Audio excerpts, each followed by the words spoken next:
मित्रांनो, microbiology in Marathi ह्या चॅनलमध्ये आपले स्वागत आहे. तर या व्हिडिओमध्ये आपण कॉलम इफिशियन्सी ही जी टर्म असते क्रोमॅटोग्राफीमध्ये ती आपण डिस्कस करणार आहोत. आणि कॉलम इफिशियन्सीमुळे काय फरक पडतो आणि कोणत्या फॅक्टरमुळे त्याच्यावर अफेक्ट होतात ते आपण या व्हिडिओमध्ये डिस्कस करणार आहोत. आणि कॉलम इफिशियन्सी जर आपण ऑप्टिमाइज केली तर त्याच्यामुळे काय चेंजेस होतात ते सुद्धा आपण ह्या व्हिडिओमध्ये डिस्कस करणार आहोत. आणि आपण हा जो टॉपिक डिस्कस करतो आहे त्याच्या जे काही नोट्स आहेत ते मी ऑलरेडी टेलिग्राम चॅनलवरती मी टाकलेले आहेत. आणि टेलिग्राम चॅनलची जी लिंक आहे ती डिस्क्रिप्शनमध्ये मी दिलेली आहे. तर चला तर हा व्हिडिओ सुरुवात करूयात. सर्वात प्रथम कॉलम इफिशियन्सी हे क्रोमॅटोग्राफीमधलं एक की फॅक्टर असतं, जेणेकरून जे काही क्रोमॅटोग्राफिक कॉलम असेल ते जे काही सेपरेशन करतो आहे डिफरंट कंपोनंटचं सॅम्पलमधलं ते डिटर्मिनेशन करण्यासाठी कॉलम इफिशियन्सीचा वापर हा केला जातो. आणि हे इसेन्शियल कशासाठी आहे, जेणेकरून ते जे कॉलम आहे त्याच्यात ते जे काही मॉलिक्यूल असतील, कंपोनंट असतील किंवा कंपाऊंड असतील ते सेपरेट होत असतात, जेणेकरून त्याचं डिफरन्सिएशन होईल. आणि त्याचं इंटरॅक्शन कसं होतं आहे स्टेशनरी फेज आणि मोबाईल फेज, म्हणजे हे जे सेपरेशन होतं आहे ते मेनली कशावरती बेस्ड असतं, जेणेकरून स्टेशनरी फेज आणि मोबाईल फेजसोबत तो कसा इंटरॅक्ट होतो आहे त्याच्यावर त्याचं सेपरेशन हे बेस्ड असतं. आणि त्याच्यानंतर ही त्याच्यामध्ये ॲबिलिटी असते जेणेकरून त्या कंपोनंटचं सेपरेशन हे होऊ शकेल. आणि हाय कॉलम इफिशियन्सी जर असेल तर रिझल्ट काय दाखवतं, जो पीक असतो त्या कॉलमचा किंवा ते सॅम्पलमधले जे कंपोनंट आहेत त्याच्यामधला जो शार्पर पीक आपल्याला पाहिजे असतो ज्यावेळेस हाय कॉलम इफिशियन्सी असतं. आणि त्याच्यामुळे आपल्याला बेटर रिझोल्युशन मिळतं. आणि जे काही क्वांटिफिकेशन आहे त्या ॲनालाइटचं ते आपल्याला प्रिसाइजली करता येतं. आणि तसंच आपण जर पाहिलं कॉलम इफिशियन्सी ही जी टर्म आहे ती आपण थेरॉटिकल प्लेटमध्ये आणि हाय इक्विव्हॅलंट टू अ थेरॉटिकल प्लेटमध्ये आपण एक्सप्रेस करतो, जेणेकरून त्या कॉलमचा परफॉर्मन्स कसा आहे तो पूर्णपणे आपण त्याच्यामध्ये जाणून घेतो. त्याच्यानंतर मेनली जर आपण विचार केला तर असे बरेचसे फॅक्टर आहेत जेणेकरून जे कॉलम इफिशियन्सीला अफेक्ट करतात. त्यात पहिला फॅक्टर आहे कॉलम लेंथ. ज्या वेळेस आपण कॉलम लेंथ ही जनरली इन्क्रीज करतो त्यावेळेस number of a theoretical plate हे इम्प्रोवाईज होतात आणि त्याची इफिशियन्सीसुद्धा इम्प्रोवाईज होते.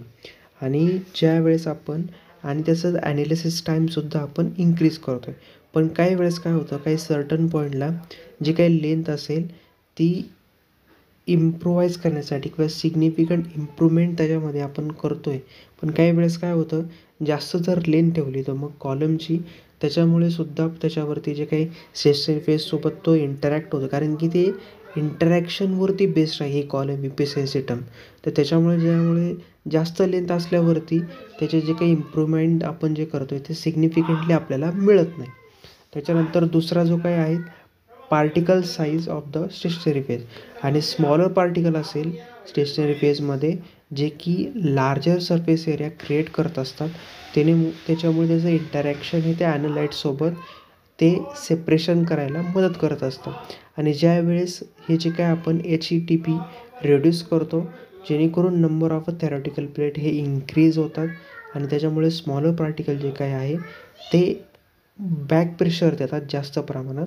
आणि त्यामुळे त्याला काय लागतं, पॉवरफुल पंप लागतं. कारण की आपण HETP जी काय आहे ते रिड्यूस केलेलं आहे आणि नंबर ऑफ थेरॉटिकल प्लेट हे इन्क्रीज केलेलं आहे.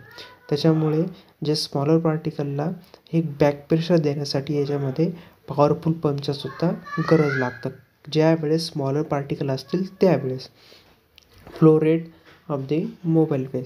जे मोबाईल फेजमध्ये जे काही त्याचा फ्लो रेट आहे तो सुद्धा अफेक्ट करत असतो. त्याच्यामुळे जे काही अवेबिलिटी आहे टाईमची किंवा ते इंटरॅक्शन होतं त्या ॲनालाइटसोबत आणि स्टेशनरी फेजसोबत त्याच्यावर सुद्धा अफेक्ट हा मोठ्या प्रमाणात पडत असतो.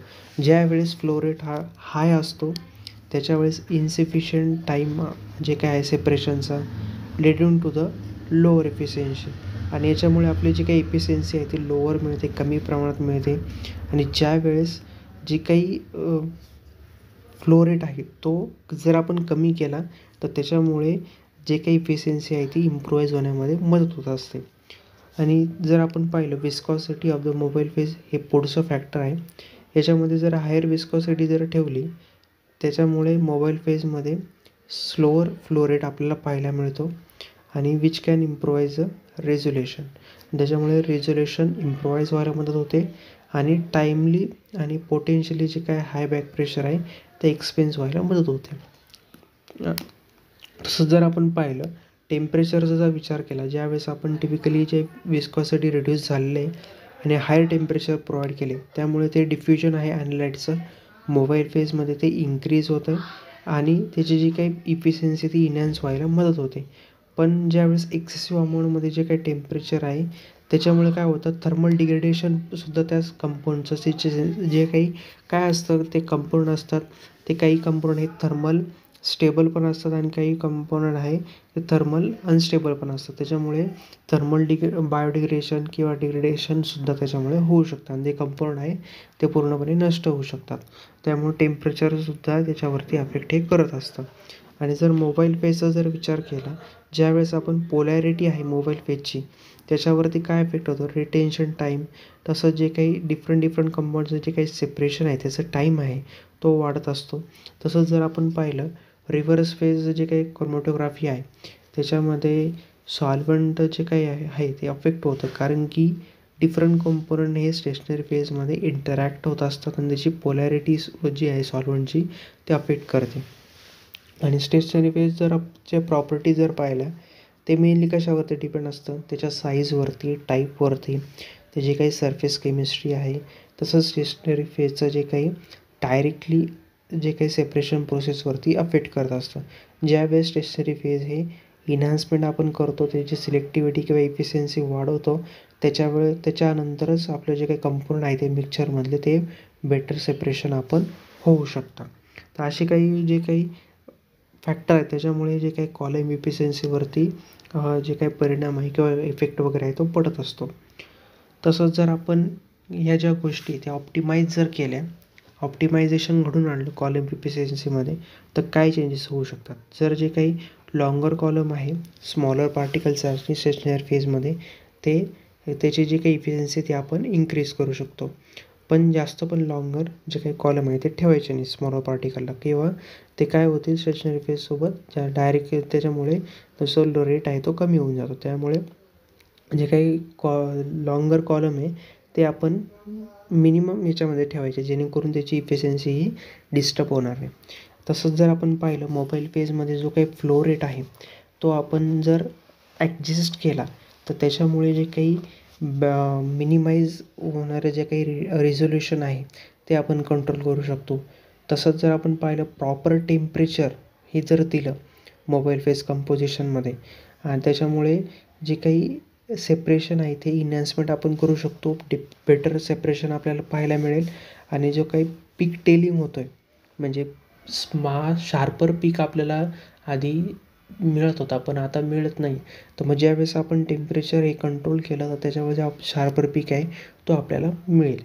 तसंच जर आपण रेग्युलर मेंटेनन्स ठेवलं त्या कॉलमचं, नीट कॉलम क्लीन केले, प्रॉपर त्याची पॅकेजिंग केली किंवा पॅकिंग केली, जे काही क्लॉगिंग असेल किंवा कंटामिनेशन हे दररोज चेक करत राहिलो आपण आणि ज्याचे काही वॉशिंग वगैरे आहे ते व्यवस्थित करत राहिलो तर मग ती जी काही कॉलमची इफिशियन्सी आहे ती आपण मेंटेन ही करू शकू.